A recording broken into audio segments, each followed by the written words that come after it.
Item 9, the Regional Arts and Culture Grant Allocation. And Graham? Yep, Councillor Cooper. It's just that we had Councillor Casey in our run, but no, that's all right. We can put Councillor Casey as second. So Councillor Cooper will move, Councillor Casey will second, and tēnā kōrua. So I'll leave it to you, Graham. Can I also just acknowledge the staff for the drop-in centre? Drop-in centre. The drop-in session. Yeah. So thank you. yeah, all the councillors went to the drop-in centre. So look, it's been moved and seconded. So yours, Graham. Kia ora. Introduce the young man on your right. Kia ora, Chair, and good afternoon again, everyone. Just like to introduce Sam Mills, who's an advisor with the Arts, Community and Events Department. And the reason Sam's here with me today is because Catherine George, who's our principal advisor for our grants, is unwell and unable to attend today. So Sam actually assisted Catherine in terms of reviewing the grants. So he's here to answer any detailed questions, which hopefully have already been answered in our drop-in clinic that was held on Tuesday. So, but just in case, so I've invited Sam to come up. So I'll take the Regional Arts and Culture Grant Allocation Report as read, but I just would like to make a couple of prefatory comments before handing back to you, Mr. Chair. And that's just to set a bit of context, which is that the PACE Committee in August this year agreed that both the Regional Arts and Culture grants round and also the Regional Community Development round be fast-tracked and be held in one round for this year, open immediately, so they can be considered by this committee now as quickly as possible. And the reason for this is actually about providing as much opportunity to support organisations at a time of great need that's associated with the COVID situation. So just really from the context that we're here today because of the decision that the PACE Committee made in August. With respect to arts and culture grants specifically, as you'll be well aware, COVID-19's had a pretty significant impact on the arts sector. Creative New Zealand's provided a bit of guidance around the role that local government can play. And it specifically said that actually maintaining existing levels of funding for arts organisations is probably more important now than ever to help them get through. So it's great that we're here to be able to consider some funding recommendations. So that's probably just the sort of key points really. Again, take it as read and be very happy to take any questions that councillors may have. Thank you. Kia ora. So look, I've got, I'll put questions and comments together in regard to this item. So are there any questions and or comments? Yeah, Councillor Mulholland. Kia ora, thank you, Chair. I just really want to acknowledge the fabulous work, and I see that there is a really nice regional spread. There's good organisations in here. I was, Chair, very disappointed to lose Te Pou Theatre to Henderson Massey, but they're doing a wonderful job there. So just loving the breadth and depth of the organisations that are being proposed and supported. So kia ora for that great work. Thank you, Chair. Thank you, Councillor Mulholland. Councillor Walker, to possibly at this, and Councillor Coombe and Cooper. Yep, sweet. Sure. So, got a couple of questions. The first question is just around the funding for the photographic festival. Okay, and I see here that there's a one-off funding, a one-year funding of $40,000. It mentions that that's going to allow staff to work further with the organisation to assist transition. I know that that organisation, like others, is certainly concerned around multi-year funding, given it's a multi-year event. And by way of background, I also know that the festival this year, even through COVID, was able to extend its participation extend its reach and extend its audience. So compared to a number of other things in the art area, it's actually really robust, and it delivers across a whole range of things, including Māori, Pacifica, and the like. So what's the transition going to be? Because I know that organisation is concerned. Okay, well, thank you for your question. Through the chair. So, I'll probably just need to reiterate probably the key points that are outlined in the advice, which is that in the last LTP this committee decided to transition the Festival of Photography from having a discrete line item to being considered in the future as part of a regional contestable, potentially multi-year grant. But there was a 3-year transition that was agreed back then, which takes us through to this current time.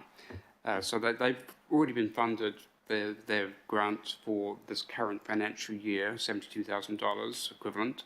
And this is an additional grant recommendation to help them through the transition to then be able to put forward a comprehensive proposal for this committee's consideration in the future for a multi-year grant next year.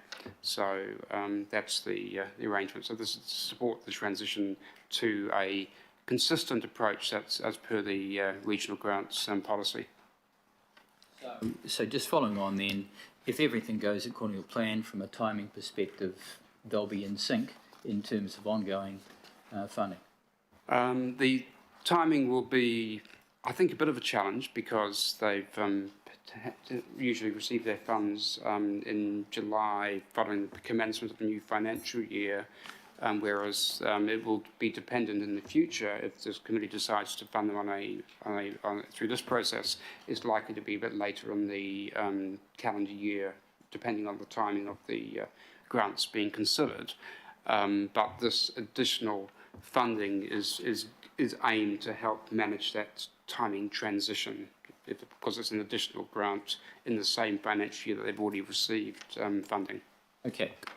So the other question I've got is around something that's not here, and that's around the Q Theatre, and I don't know precisely where that's at, but do we need to make some provision for that facility that I understand the council's taking an increasing interest in?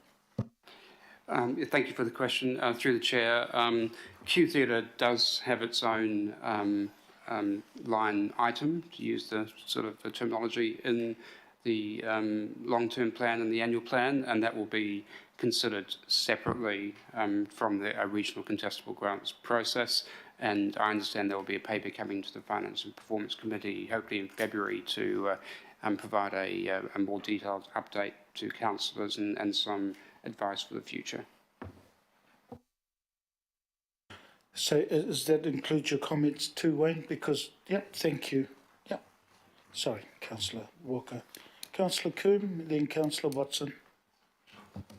Tēnā koe, Chair Alf. I'm very happy to support these allocations of funding to arts organisations, and thank you for all the work that goes into the applications. I know it's a big job. I just did a partais more in relation to procedurally, and just wondering why we are not resolving on the applications that we're declining, because I would have thought we'd want public visibility around that. I know it's, there's some hard decisions here of what's missing out, but we're only we're making the approvals, but we're not making clear what we're declining. Okay, through the chair, I don't actually have a probably well-informed answer to that question. It's a good question. I suppose just thinking it could be an inevitable implication of approving what's been approved and acknowledging the paper here that the ones that are declined are listed and are by definition declined, but maybe in the future that could be more explicitly acknowledged. Look, let's have that discussion around that, because I know with the Regional Events Fund, what we do is we follow up with those applications that are not successful. The staff follow them up anyway, and just to advise them, what you're asking, I think, is that we include them in the recommendation. I think let's have a discussion around that, to, with our staff to have a look at it. I don't know whether having their organisation as one who missed out in our recommendation is advisable, but that's only my view. But what I'm asking is that let's have a discussion around that, because it'll be good to have one. Kia ora. Councillor Watson. Thanks, Mr. Chair. Thanks, Graham. Just very briefly, getting back to the Auckland Festival of Photography Trust, and I bring that one up because I remember it from when I first came into the council, and it was one of those organisations that genuinely delivered right across Auckland, and a lot of things that come before us, it's kind of academic interest, because we don't see it in our ward, when they think, but this was certainly one that was all over. So I really want to check with you what's happening. I get your comments in terms of this grant, the end of 2021. The comprehensive application for multi-year funding, when did you say that comes back to the council, comes back to this committee? When does that actually occur? Yeah, through the chair, that will be in the next financial year. So we're just doing one round this financial year, which is this. Yeah. And so it'll be FY22, financial year 21-22 will be when that will be considered for potentially for a 3-year funding period, depending on the advice at the time. Okay, so, and you said that these sorts of items now only coming to us once a year, and so it'll be, I assume, roughly the same time of year, is it?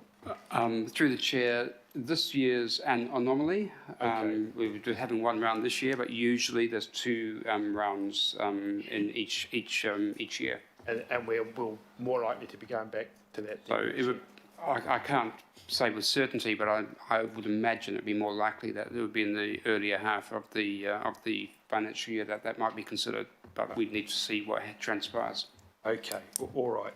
Okay, all right. Thanks for that information, Graham, and for that that analysis that occurs in points 21 to 24, because I think that really spells out the background. That's really helpful, putting this particular organisation in context. So thanks, Mr. Chair. Just like to, I'm not going to make any comment, but I just thought I don't often comment on these applications. That's one that has stood out for me over a number of years, and I'm pleased that Graham has spelt the path forward there. Thank you. Thank you, Councillor Watson. Councillor Fletcher, and then Councillor Cooper to close. Well, thank you. To a degree, my question was just asked by Councillor Watson, and that was on the multi-year component to this. But seeing as I have the floor, I want to recognise that like the previous item, none of these things are new. They've been around as we've grappled with what should be an appropriate council response, and I've taken a strong interest since the formation of the Amalgamated Council in the evolution of our arts policy. And I just want to add my voice to that of our chair in really acknowledging you, Graham, the clarity of thought that you've brought, the way in which you've encouraged us to look at the strategic relationships, how we can leverage off those, and in more recent years, just working with you on the James Wallace Arts Trust. I will miss you greatly. I think you are a real loss to our council.